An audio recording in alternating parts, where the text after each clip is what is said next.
ஹாய்ங்க. எல்லாரும் எப்படி இருக்கீங்க? மத்தியானம் தான் லைவ்ல சொன்னேன், இங்க மழையே கிடையாது, பயங்கரமா வெயில் அடிக்குது, பின்னி படல் எடுக்குது அப்படிங்கிற மாதிரி சொல்லிட்டு இருந்தேன். சொன்ன நேரமும் என்னமோ தெரியல, லைவை முடிச்சுட்டு வெளில போய் பார்த்தோன்னா மழை பின்னி படல் எடுக்குது.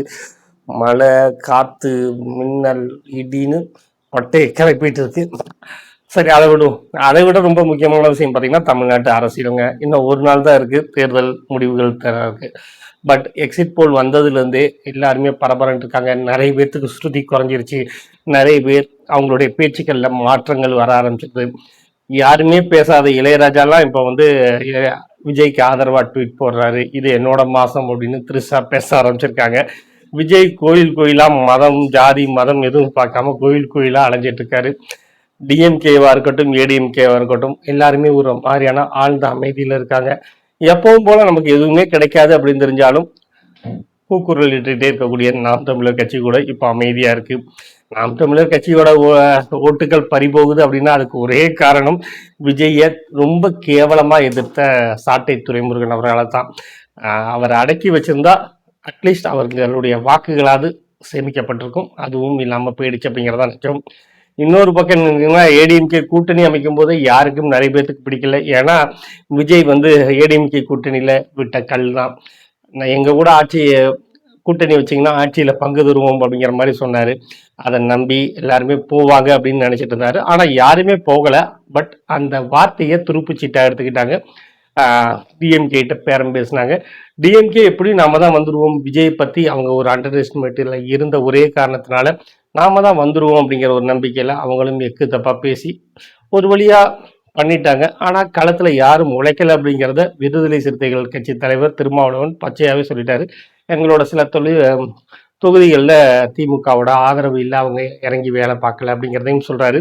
இது வரைக்கும் தற்கூரி அப்படின்னு பேசினது விஜய் தரக்குறைவாக பேசிகிட்டு இருந்த திருமாவளவன் இன்னைக்கு நடிகர் விஜய் அவர்கள் பெரும் வாக்குகளை பெறுவார் அப்படின்ட்டு கொஞ்சம் அடக்கி வாசிக்க ஆரம்பிச்சிருக்காரு.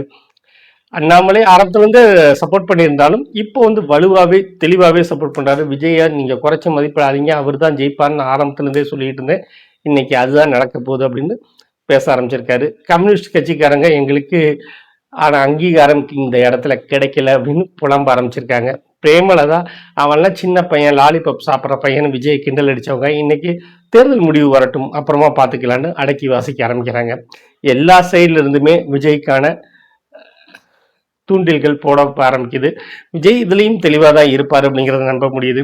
ஆனால் இதில் தப்பு கணக்கு போட்டு பெருசாக லாஸ் ஆனது அப்படின்னு கேட்டிங்கன்னா காங்கிரஸ் தான். காங்கிரஸ் விஜய் கூட இருந்தால் நிச்சயமாக மிகப்பெரிய அளவில் விஜயும் ஜெயிச்சிருப்பார். காங்கிரஸுக்கும் 1960களுக்கு பிறகு ஆட்சி கட்டிலில் அமர்றதுக்கு, ஆட்சிகளில் பங்கு பெறதுக்கான ஒரு வாய்ப்புகளும் இருந்திருக்கும். அதை அவங்க கெடுத்துக்கிட்டாங்கன்னு தான் சொல்ல முடியும். ரங்கராஜ் பாண்டியன் அத்தனை பேருமே இப்போ பின்வாங்க ஆரம்பிச்சாங்க. குறிப்பாக ரங்கராஜ் பாண்டியெல்லாம் விஜய் உட்பட யாருமே ஜெயிக்க மாட்டார்கள் அப்படின்னு சொல்லிட்டு இருந்தவர் இப்போ டபுள் டிஜிட் வராதுங்க, 7-8 எம்எல்ஏக்கள் 7-8 சீட்டுகள் வந்துடும் அப்படின்னு நான் நம்புறேன். பட் முன்னாடி 50 லட்சம் ஓட்டுகள் அப்படின்னு சொல்லிட்டு இருந்தவர் இப்போ 2 கோடி ஓட்டுகள் வரைக்கும் வாங்கறதுக்கான வாய்ப்புகள் இருக்கு அப்படின்னு அவரும் இறங்கி வர ஆரம்பிக்கிறாரு. விஜய்க்கு இவ்வளவு மாஸ் இருக்கிறத அவரும் ஒத்துக்கிறாரு. ஏன்னா 38 மாவட்டங்கள்ல 10 மாவட்டங்கள் கூட அவர் வந்து போகலை அப்படிங்கிறது நிதர்சனமான உண்மை. ஆனாலும் விஜய் அப்படிங்கிற ஒரு மனிதன் மேல் இருக்கக்கூடிய அந்த கரிஷ்மா இன்னைக்கு தமிழக அரசியலை வேற மாதிரி மாற்றி வச்சிருக்கு. இன்னும் ஒரு நாள் தான். ஆனால் எல்லாருமே தூக்கம் இல்லாமல் இருக்காங்க, விஜய் உட்பட. எல்லாருக்குமே இது கிடைக்குமா கிடைக்காதா அப்படிங்கிறதுல எல்லாருக்குமே இழுபறிகள் இருந்துட்டு இருக்கு. எப்பவும் போல நாம் தமிழர் கட்சிக்கு இப்பவும் எதுவும் இல்லை அப்படிங்கிறது மட்டும் இப்போ வரைக்கும் நிதர்சனமான உண்மையா இருக்கு. மற்றவங்களுக்கு என்ன ஆகுங்கிறது தெரியல. தொங்கு சட்டசபை வருமானு தெரியல. தொங்கு சட்டசபை வந்து ஒருவேளை ஏடிஎம்கே ஓரளவுக்கு எம்எல்ஏக்களை கொண்டு இருந்தால் பிஜேபி களமிறங்கும். பிஜேபியுடைய பேயாட்டத்தை நாம் பார்க்கவும் தயாராக தான் இருக்கணும்.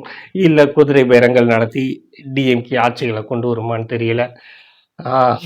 தாவேகாவுடைய உறுப்பினர்கள் விலை போவார்களா அல்லது விஜய் பக்கமே நிற்பார்களா அப்படிங்கிறதும் கேள்விக்குறி தான். ஏன்னா அரசியலில் எல்லாமே நடக்கும், எதிர்பாராதது எல்லாம் நடக்கும் அப்படிங்கிறதா இது வரைக்கும் கடந்த கால வரலாறே அதுதான். பார்க்கலாம். இன்னும் ஒரே ஒரு நாள் தமிழகத்தில் யாருக்கு அரியணை அப்படிங்கிறது தெரிஞ்சு போயிடும். இன்னொரு வீடியோவில் நம்ம சந்திப்போம். நன்றி.